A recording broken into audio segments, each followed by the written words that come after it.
চ্যানেলকে রিপ্রেজেন্ট করার জন্য লোগোর কোনো বিকল্প নেই, হোক সেটা ফেসবুক চ্যানেল অথবা ইউটিউব চ্যানেল। আর এখন থেকে এই ধরনের লোগোগুলো ক্রিয়েট করার জন্য আপনার প্রয়োজন হচ্ছে না কম্পিউটারে থাকা হাই কনফিগারেশনের কোনো অ্যাপস। এখন আপনি চাইলে আপনার হাতে থাকা মোবাইল ফোনটি দিয়েই এই ধরনের লোগোগুলো ক্রিয়েট করতে পারবেন। তো আজকে আর বেশি কথা বলাবো না, বরাবরের মতোই আমি থাকছি এই সম্পূর্ণ ভিডিওতে।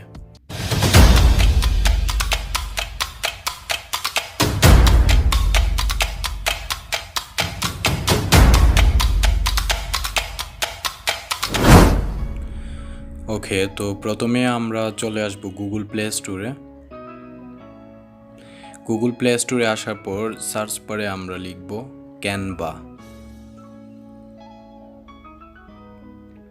তো দেখতে পাচ্ছেন এই অ্যাপ্লিকেশনটি আপনাদের ডাউনলোড করতে হবে। তো আমার ডাউনলোড করা আছে, তো আমি এখান থেকে ওপেনে ক্লিক করব।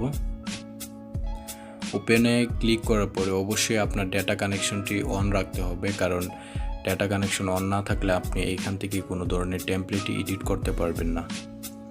সো এইখান থেকে ফার্স্ট অফ অল আপনার ডেটাটা অন করে রাখতে হবে।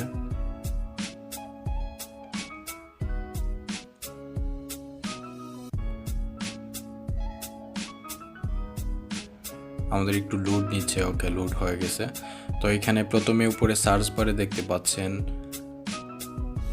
প্রায় 60,000 প্লাস টেমপ্লেটস এখানে আছে। আপনারা এখান থেকে যদি যে কোনো টেমপ্লেট আপনারা এখান থেকে সার্চ দিয়ে সিম্পলি নিতে পারেন।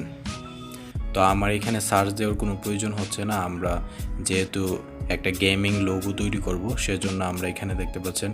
আচ্ছা, আদারওয়াইজ আপনাদের আরেকটা বিষয় দেখিয়ে রাখি। এখানে দেখতে পাচ্ছেন অল ক্যাটাগরি, তারপরে দেখতে পাচ্ছেন Instagram post, logo, Instagram story, poster,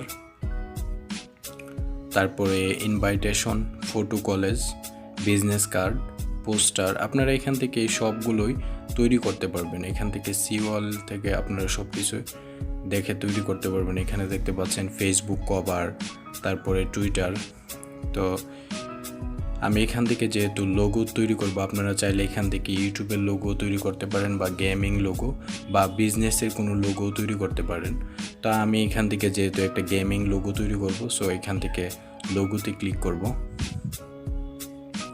click করার পরে এখানে দেখতে পাচ্ছেন অনেকগুলো ক্যাটাগরি চলে আসছে, আপনি কোন ধরনের লোগো ক্রিয়েট করবেন। এখানে গেমিং লোগো আছে, ব্যাচ লোগো আছে, তারপরে ফ্যাশন লোগো আছে, তারপরে ব্র্যান্ড, কম্পিউটার। মানে এখান থেকে আপনার যে লোগো তৈরি করবেন সেই ক্যাটাগরিটি এখান থেকে সিলেক্ট করে দিবেন। তো আমি যেহেতু এখান থেকে গেমিং লোগো তৈরি করব, সো এখান থেকে গেমিং লোগোটি সিলেক্ট করে দিয়েছি। সিলেক্ট করার পরে আপনাদের একটু ওয়েট করতে হবে, যেহেতু লোড নিচ্ছে। তো আমার লোড নেওয়া শেষ। তো এখান থেকে দেখতে পাচ্ছেন এখানে সবগুলোই ফ্রি ভার্সন আছে। আর আপনি যদি চান এই ক্যানভার প্রিমিয়াম ভার্সনটি ইউজ করার জন্য, তো আপনারা চাইলে গুগল ক্রোম থেকে প্রিমিয়াম অ্যাপসটি ডাউনলোড করে নিতে পারেন। যদি নেন তাহলে ওইখান থেকে আপনারা সবগুলো টেমপ্লেট ফ্রিতে ব্যবহার করতে পারবেন। তো এখান থেকে আমি এই লোগোটা ক্রিয়েট করব। তো এখানে টাচ করব। টাচ করার পরে দেখতে পাচ্ছেন এখানে এডিট অপশন আছে, আমরা জাস্ট এডিটে ক্লিক করব।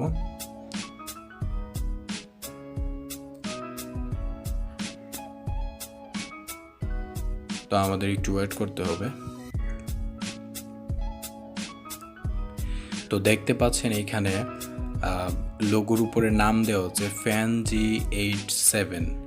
এটা হচ্ছে আপনার লোগোর নেম। এখানে আমরা যেহেতু এই নামটা আমরা চেঞ্জ করে দিব, তো এখান থেকে আমরা এই টেক্সটের উপরে ডবল ক্লিক করব। ডবল ক্লিক করার পরে এখান থেকে আমরা জাস্ট এটাকে কেটে দেব। কেটে দিয়ে এখানে আপনার লোগো নেম বসাবেন। আমি ফর এক্সাম্পল এখানে লিখছি গেমিং লোগো,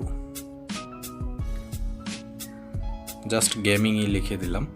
লেখার পরে আপনারা এখান থেকে চান তো টেক্সটার বিভিন্ন স্টাইল করতে পারেন। এখানে স্টাইল আছে, আপনারা চাইলে এটাকে স্টাইল করতে পারেন বা বিভিন্ন ধরনের ফন্ট চেঞ্জ করতে পারেন। আদারওয়াইজ আপনি যদি চান আর এটাকে এমনি ছোটো বড়ো করে নিতে পারেন। তা আমি এটুকুই রাখলাম। আদারওয়াইজ আপনি যদি চান এখানে আরও কোনো ধরনের টেক্সট অ্যাড করার জন্য, জাস্ট এইখানে ক্লিক করবেন। এখানে ক্লিক করার পরে প্লাস আইকনে ক্লিক করবেন। প্লাস আইকনে ক্লিক করবেন। প্লাস আইকনে ক্লিক করার পরে এখানে দেখতে পাচ্ছেন টেক্সট, বা আপনি এখানে ইমেজও অ্যাড করতে পারবেন, ভিডিও অ্যাড করতে পারবেন, স্টিকার অ্যাড করতে পারবেন, তারপরে এখান থেকে অনেক ধরনের ট্যাবলেটও অ্যাড করতে পারবেন বা আরও লোগো অ্যাড করতে পারবেন এটার মধ্যে। সো এখান থেকে যদি আপনি লোগো অ্যাড করতে চান তাহলে টেক্সট অ্যাড করতে চান তাহলে এখানে টেক্সটে ক্লিক করবেন। ক্লিক করার পরে দেখতে পাচ্ছেন এখানে অনেকগুলো টেক্সটের ক্যাটাগরি চলে আসছে, আসলে আপনি কোন ফন্টটা ইউজ করতে চান।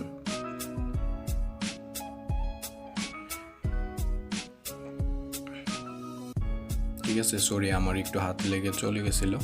তো এখান থেকে আপনি যে ধরনের ফন্ট ইউজ করতে চান এখানে ফন্টগুলো এডিট করে বসাতে পারবেন। এখান থেকে আপনারা কালার চেঞ্জ করতে পারেন। আমি হোয়াইট কালার দিলাম। হোয়াইট কালার দেওয়ার পরে এটাকে আপনারা ছোট বড় করতে পারেন।